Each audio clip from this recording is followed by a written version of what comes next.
Hi there, and welcome back to the Hub of Junior Golf Podcast. I'm Ryan Bird, joined as always by the founder of the Junior Golf Hub, Roger Nick. Roger, a very special guest today, Keith Tyburski, the head coach at Yale.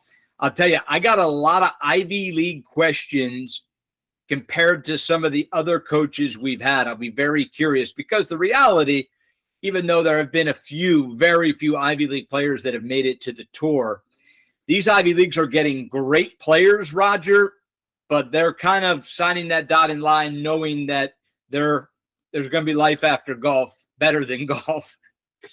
Yeah, most likely, Ryan. Unlike many other conferences out there, they are unique in what they provide for these student athletes. So it is interesting. I think you and I have a lot of questions for Coach to see what his answers are on that. Like, how do you find that unique student athlete? And no scholarships in the Ivy League, which No. doesn't seem – now, I'm sure that eliminates some players that the only way they're going to college is because they need the financial assistance. But obviously, I was looking today, researching some of the Ivy League rosters. I mean, they are getting studs from junior golf. They really are. Yeah, no doubt. I mean, listen, Harvard for many years were getting the best players that were available out there from the high school ranks. And you wonder how they do that. And listen, they may not have scholarships, but you know that they've got endowments like nobody's business. So they are able to provide, I'm sure, some financial support in getting them there. Now, it also begs the question, which is this is something that has really popped up on the Hub of Junior Golf podcast as of late, which is kind of going back and listening for one common denominator with every coach. That's Conrad Ray and J.C. Deacon from national champion Division I coaches all the way down to Division II, III, NAIA. The seemingly one thing every coach says is their player has to have a passion and love for golf. That's more important necessarily than anything else. They want to know they're getting a player, Roger, that loves the game, that loves to play the game, which always goes back to what we're talking about. How much does a junior golfer really love the game if they're only playing 4, 5, 6 events their last couple of years to protect a ranking? Yeah, I mean, it'd be interesting. I'd love to hear what Coach has to say about that because you're right. I mean, everyone talks about that, but it is very noticeable that a lot of players do play the rankings game and start to kind of play less. But again, maybe the Power 5 conferences out there, you're not seeing that as much. Those kids really love competing and playing. So it'd be interesting to see.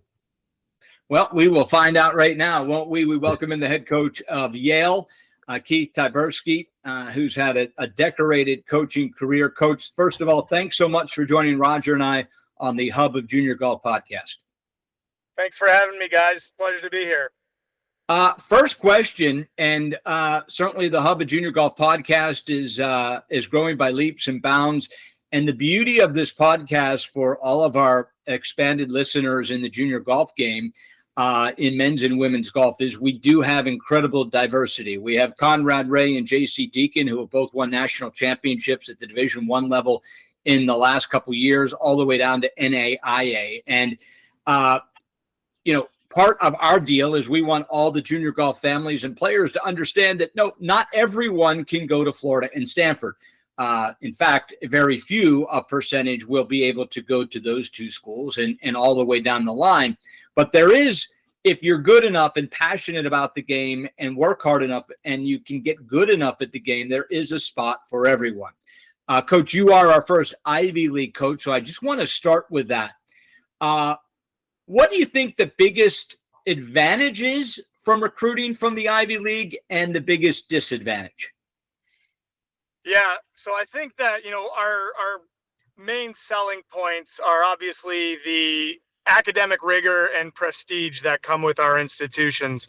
All the schools in the Ivy League, and there's certainly plenty of other ones not in our league, they're going to provide an education and a framework that is going to lead to a bright future and a skill set that you're going to be able to take anywhere you go. Not to certainly knock, any academic institution out there, because, having the opportunity to attend a college or university and play college golf is an incredible experience. But it's really just, having the opportunity to compete at the highest level while getting a world-class education. Now, to your other question, kind of what are the disadvantages? Obviously, academics take the front seat in our main mission, and we can never compromise that, right? We have to make sure that our daily activities, our schedule, and everything we do does not compromise the academic fabric of what they're trying to do. Like we have to be cognizant of how we schedule our tournaments, because we can't miss too much class. And if a student athlete has an exam that gets moved to a time when we would traditionally practice, we have to allow them that space to certainly do that. And then of course, kind of stating the obvious here, our admissions criteria and the metrics at play, and the accolades that our recruits need to have on a resume are very, very distinguished. They're very, very high. They're very, very rigorous. It even can be unfortunate at times where, as student athletes kind of go throughout their high school journey, even a bad first year of high school can almost be too tough to overcome, even if you figure it out, in your sophomore and junior year. Sometimes that baggage of that first year can kind of almost eliminate an Ivy League or a high-end academic school from that part of your equation. So obviously the opportunities are great. All of us coaches in the Ivy League are very fortunate to be where we are. But at the same time, we have other factors that need to be considered. Well, Coach, we were just talking before you came on a little bit about that, maybe a challenge that you have. Obviously, you've got a very competitive conference. And by the way, congratulations on winning conference championship. That's kudos and making it to regionals. But with that being said, you have the challenge of and recruiting some of these best players around the country. You have opportunities that a lot of other schools do not have. But there's one thing that you don't have is scholarship. Do that. How do you get some of these best players without scholarships? Yeah, so obviously, scholarships do one of two things. The first is obviously they make education affordable and accessible, but then two, they certainly signify kind of what value you're going to bring to that institution, whether you're being offered a full ride, a partial, a quarter, whatever that looks like. So we're very fortunate within the Ivy League to have all of our institutions be need blind, meaning that regardless of a family's financial background or ability to afford education, whatever that demonstrated need is will be met in full. It's a little different, just kind of terminology. Every school kind of has their own methodology and process for what a financial aid award looks like, or what a financial pre-read looks like, or certainly if someone is high enough academically that they might be awarded some kind of grant or something on top of that. But in the national landscapes, scholarships are a huge thing, and while we can't offer it, it just comes down to being fully transparent about what we can offer, what assistance we're able to provide, because at the end of the day, the last thing we want to do is certainly compromise a family's financial background. So just because I didn't really fully understand that, I'm clearly not Ivy League, but let's just say, Coach, we'll just take player X, fantastic student, fantastic golfer, really a top recruit in the nation, and his academics are meeting Yale's requirements and then some. Are you then saying that there is a decent chance that if that family could not afford Yale, that even though there's not, quote unquote, a scholarship, there is a format in place that would get them the assistance they needed? Yes, exactly. So when that appropriate moment happens to have the conversation with a family about their financial needs and what that looks like. We can have a financial pre-read done to kind of forecast what potential aid package would be available. You'll never really, really concretely know for certain until you get your admissions letter. But at the same time, with the numbers at play and how precise the system is, usually every time there's no surprises. Yeah, Coach, we get that question quite often, where you get a player who is, good enough, and as Ryan said, academically strong enough. But the concern on the parent is that, hey, we just can't afford it. So just reiterating that fact that there is an opportunity there if you match and meet the criteria. Don't worry about it. There's probably hope, and there's opportunity there for you to go to a school like Yale. And play it and get a great education. Yeah, absolutely. No, the last thing we want to do is set anyone up for failure, certainly financially. So we have that appropriate conversation. We, get all of the necessary paperwork and the numbers so that we're ultimately ensuring it's a favorable scenario for, whoever that looks like. Coach, let's move to golf. The name Yale, it certainly speaks across the world to every country, to every boy or girl in America, in your case with the guys.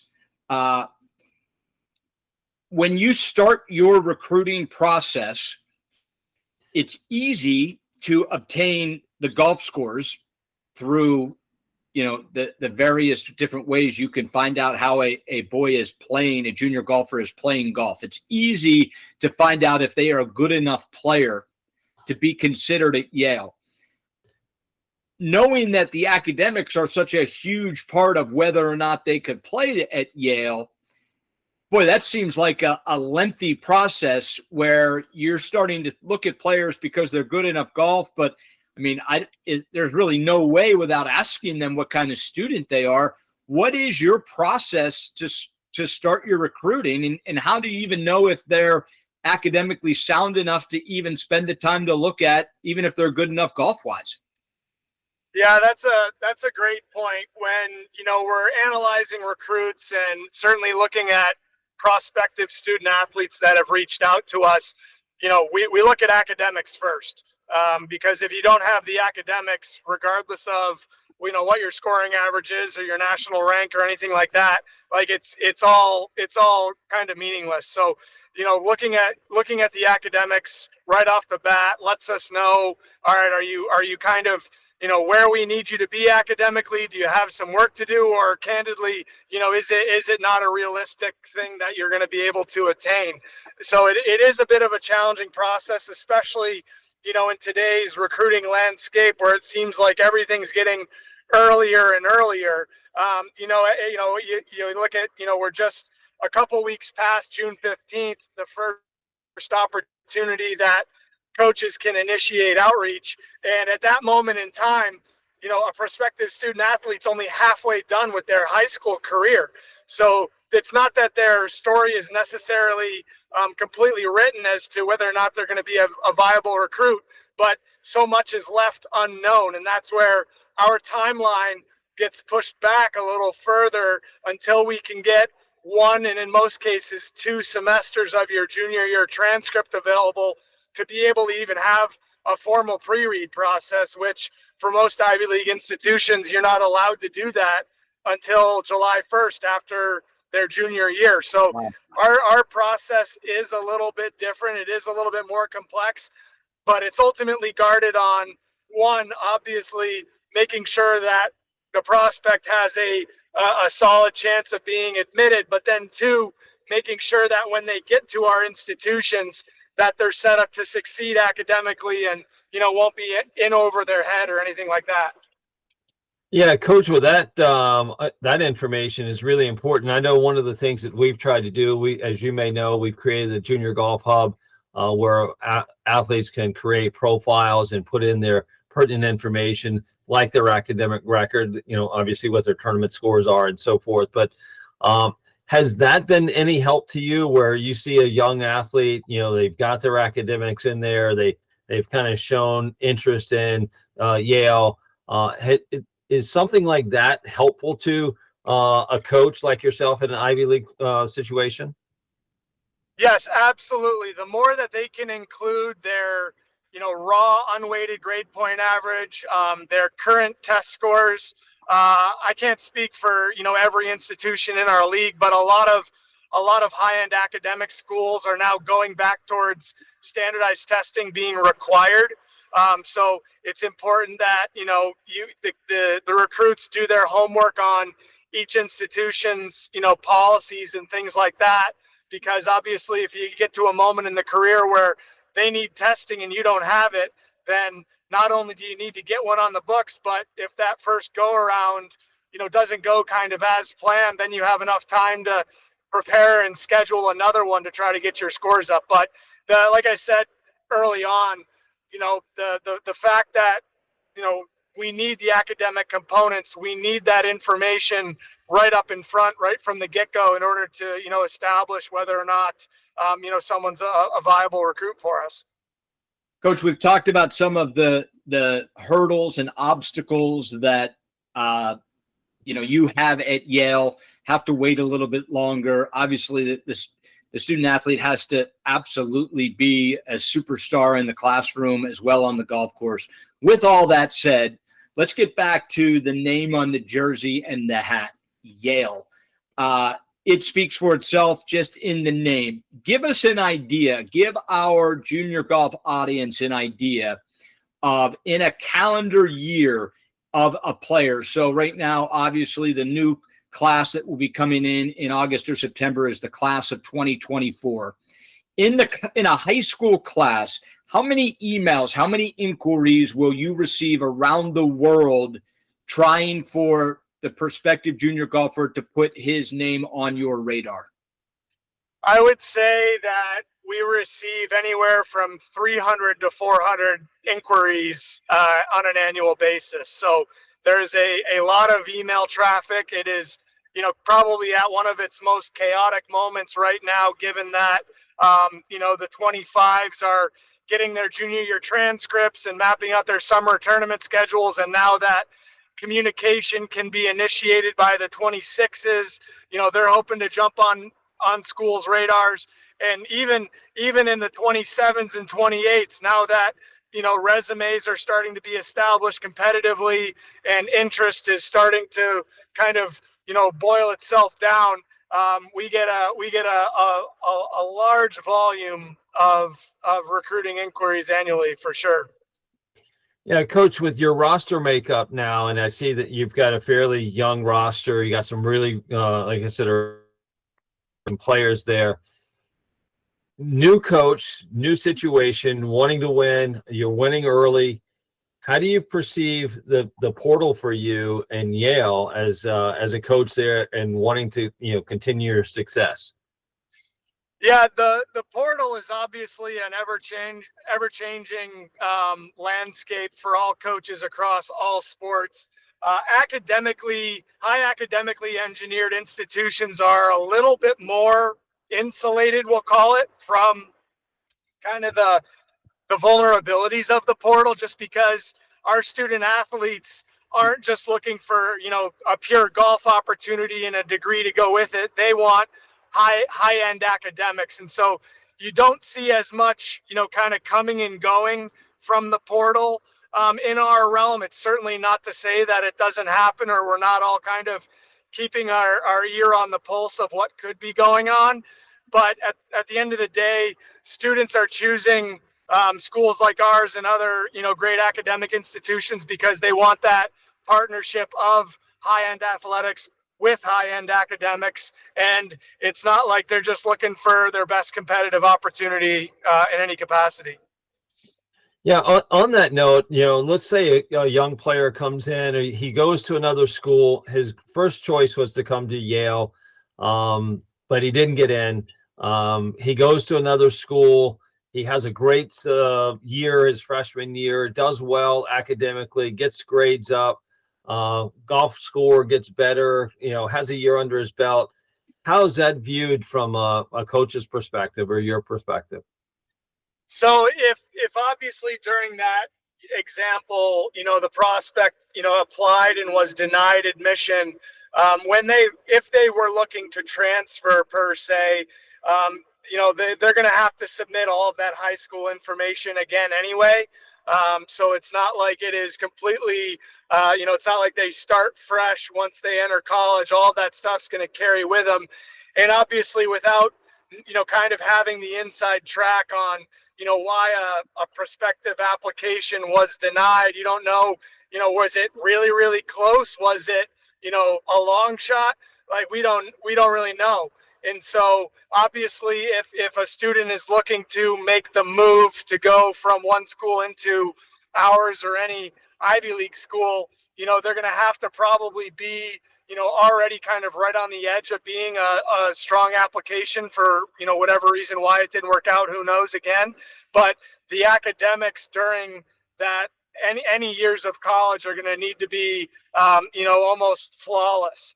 And then obviously they're going to need to couple that with the demonstrated ability to perform at the collegiate level, which obviously as coaches, we're taking into consideration as well. All right, Coach. This is my best question. I saved it for right here. So many of our coaches say when they get the junior golfer, what they want to hear more than anything else is, I want to play on the PGA Tour. And the coach's justification of that is when they get a player that says, well, my goal was to make it to college and I've done that. This is a lot of coaches that we've talked to. They've all kind of referred to that player whose goal through junior golf and practicing was to make it and get a college scholarship. And then when they get there, that's without a real goal. That player has not turned out to be a great college player, and thus these coaches are really hoping that that player is motivated by trying to make it to the tour. At Yale, with all the academic rigors that player is going to have to go through, there obviously is going to be a bit of a sacrifice on the golf side. That's just, listen, it's going to be different in the SEC than it is at Yale as far as how much time, what kind of the facilities, and how much you put on academics and how much you put on golf. And that's no knock on the SEC. That's just being real. There's a massive difference on what would be required. So with that said, a lot of your players that end up coming their freshman year, is their goal and aspiration still to play professionally? Or is when you come to Yale, you realize that that's probably not going to happen, and instead you're probably going to have an incredible career as a professional on whatever degree you come away with from Yale? How do you handle that? Where's the motivation come from at Yale? Right. So obviously, I'm a golf coach. I want my team and my players to perform at the highest level and to certainly kind of always be looking for ways that you can improve. That's what the best players in the world do.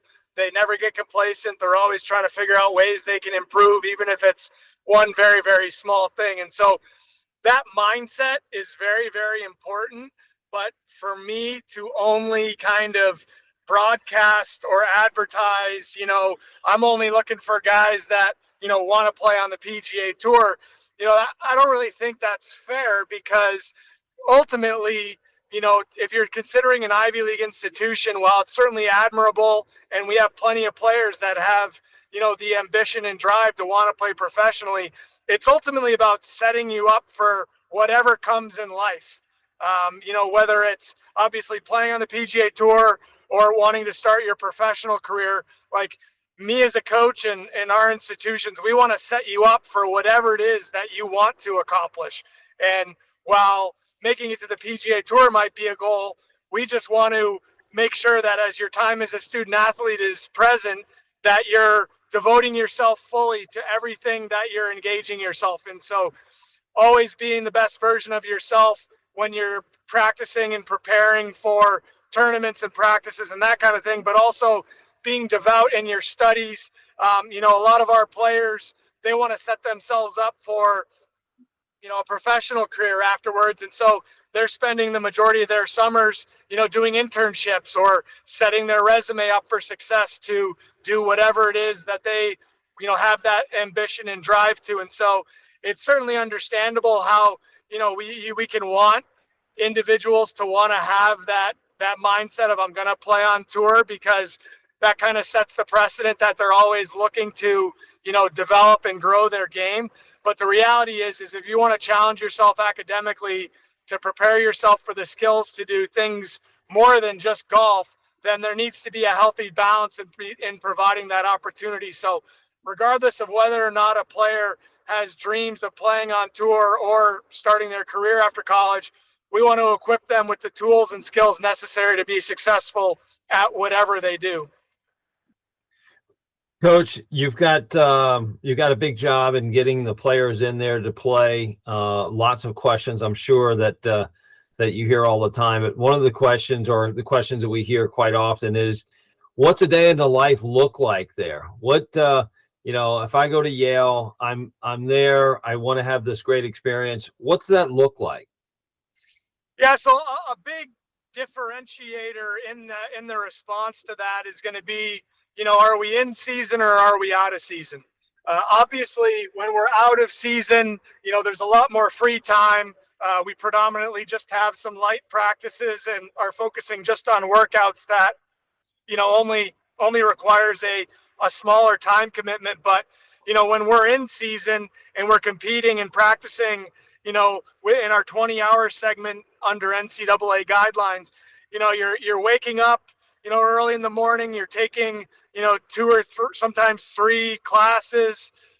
You're sometimes workouts will be in the morning. So you'll wake up, work out, eat breakfast, go to a couple classes, have lunch, maybe go to an early afternoon class. And then, our practice times are traditionally after 3 or 4 o'clock in the evening. And, and then given the academic priorities, we want our students to take classes that are of interest to them, or maybe align specifically to their major. And sometimes that means afternoon lectures or seminars or labs. And so it causes us to have to make pivots in when we practice, or understand that, at one particular day, we only might have a couple guys available at a certain time block. So it does require a little bit of creative scheduling and some forward thought. But, again, at the end of the day, we have to make sure that they're taking the appropriate time and devoting the necessary amount of energy to engage their studies, go to class, study for tests, write papers, prepare for exams, whatever it is, so that it doesn't compromise it. And ultimately, the message is, obviously there's going to be times when, again, academics kind of have to take the front seat and golf goes to the back seat, but it's really just mapping out your time so that you're able to allocate what is needed to be successful academically, and then making sure that you have enough time and energy available to practice golf, to keep your game sharp and performing at the level you want it to. Let's kind of get into that in season. Obviously, Yale is in Connecticut. Everyone goes home for Christmas, kind of comes back from the holiday season, if you will, and that spring season is right around the corner. What kind of facilities, what are your players able to do in February at Yale to put them in the best position possibly? Obviously, you're not out playing holes unless you have a really mild winter, but let's just assume you can't play outside on a given day. What are you able to do to try to keep them sharp and prepare them for that spring season?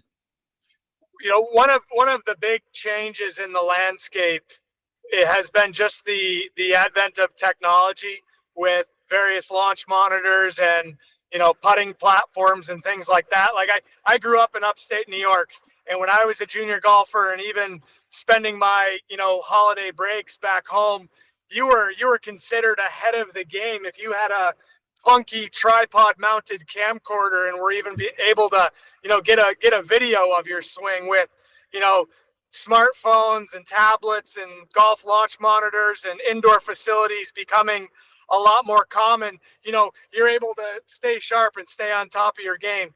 We're very fortunate at Yale that both our men's and women's team have the Dave Patterson Golf Technology Center, which is located immediately on campus. We have 2 simulator hitting bays. The majority of our facility has, cuppable hole locations. And then we have a perfection platform with the PuttView operating system that enables us to, simulate break and, practice a wide variety of putts. So obviously, winter is a part of our equation that we certainly have to, accommodate.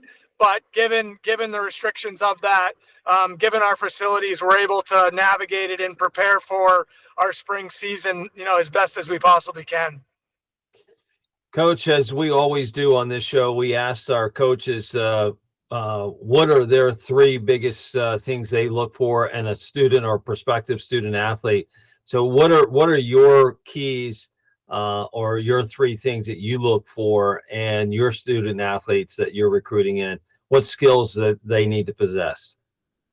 Yeah, obviously, I'm not gonna hide behind this one and say that golf aptitude and academics are a part of it, because that kind of goes without saying. The 3 main things that I look for in a prospect are, one, how do you conduct yourself when you're playing a tournament? Are you replacing ball marks, replacing divots, grabbing the flag sticks, helping look for golf balls that might not be yours? How are you interacting with your parents when you're out there? All of that stuff goes a long way. The second is, are you coachable? Are you receptive to feedback? Are you willing to, kind of grow and think about things in a way that, might make you uncomfortable? It's kind of an interesting balance that we walk, where we want our players to be confident and comfortable in their surroundings, but we also need to challenge them. And the only way that you can really do that is by, maybe making someone uncomfortable for a short time, or having a hard conversation about, why something isn't working. And those are all just part of the nature of coaching.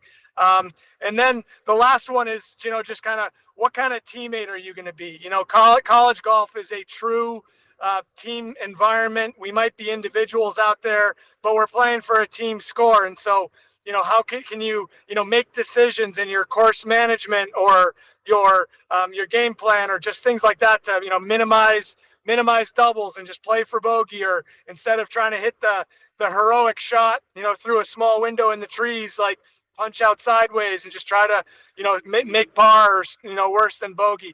Those are the really, really important things, because if you don't have, if you don't have that foresight or that perspective, it can lead to some adverse moments. So I would say that those are the main things that, outside of, just kind of the quantitative elements, can jump off the page to help make a recruit successful. Last couple things, Coach. Going over the years and looking at some of the rosters from Yale, it really is a much different makeup than many of the other schools. There have been players that have been, top 50, top 25 recruits in the country that have ended up at Yale. And then there's obviously all the way down to someone else that really wasn't on anyone's radar that ends up at Yale. Just comparing to school X that only recruits players that are one in the country through really 25, 26 in the world, you have a much larger, it would appear, pool of players as far as how good their scores were in their junior golf career.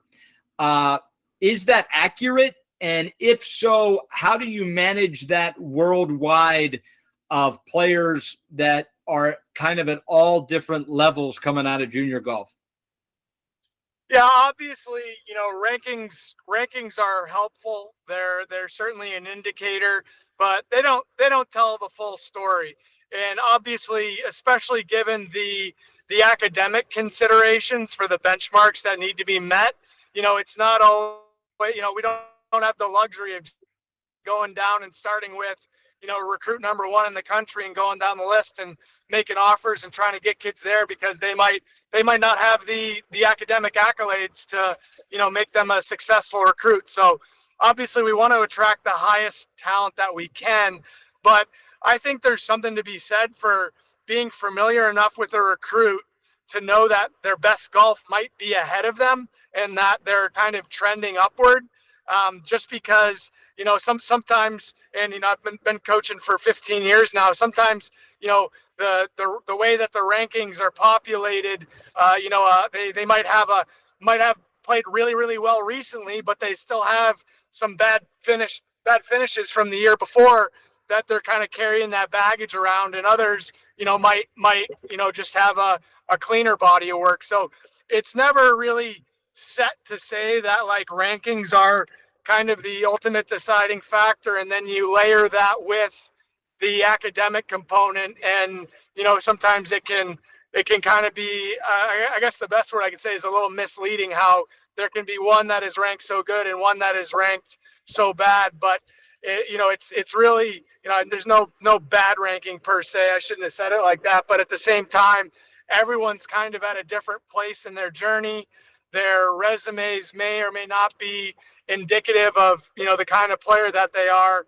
And then we're all just trying to happily marry that with a successful academic resume to make them a qualified recruit. Coach, you mentioned something about being comfortable, but being also uncomfortable.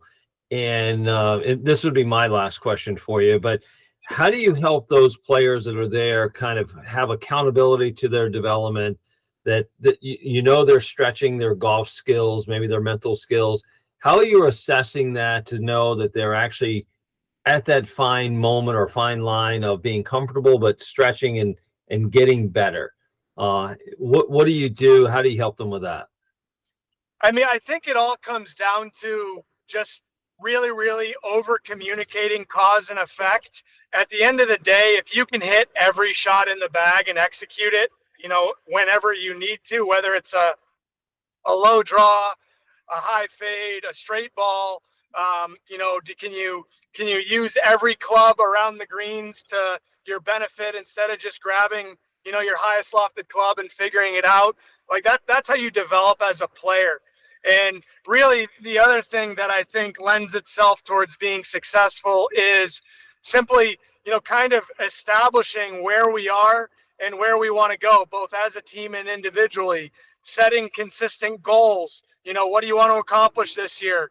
And, if the goal is simply, for example, well, coach, I want to play in half the tournaments this year, that can't be the goal. The goal has to be getting into tournaments, of course, but performing well in those competitive tournaments, so that the end result just isn't, I'm at a tournament. I made the van, and I'm happy to be here. We want to keep excelling and trying to figure out how we can grow and figure out, what's happening in my swing that's causing this miss, and then what limitations does that provide me? It's all kind of a bigger picture.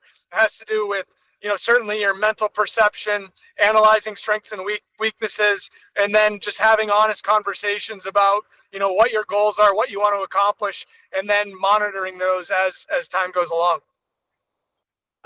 That's amazing. Last thing for me, Coach, is you've already mentioned you're getting 300 emails from one particular graduating class. Those emails, I'm sure, are very, very beneficial, because it does, in essence, do a lot of that homework for you. The player is telling you academically how strong they are, their test scores, and then, of course, their golf scores. Let's really talk to the audience here. What is the best case letter email that you're receiving? What is absolutely just helping you the most as far as that recruit sending you something? What do you want to see? Videos, swing videos? You tell us what is the best when you get it.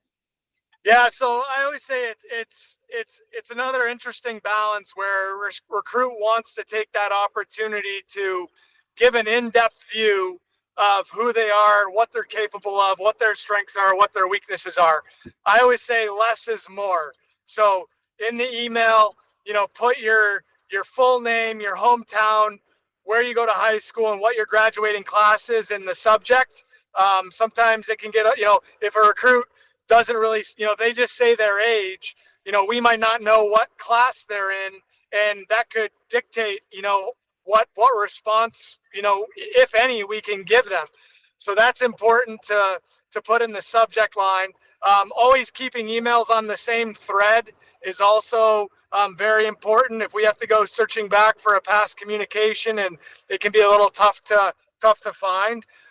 But in those emails, keep it short, keep it sweet, list, unweighted grade point average, test scores, attach resumes. I think it's very, very important too to list what specific components of our school you're interested in. Do your homework on the institution and the program. Don't just simply copy and paste.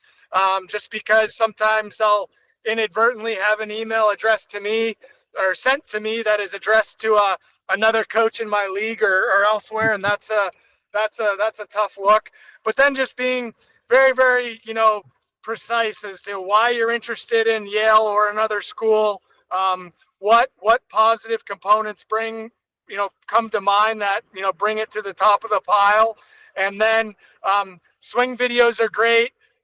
They don't need to be super lengthy. The music in the background can be fun, but I like hearing the sound that the ball makes with the club.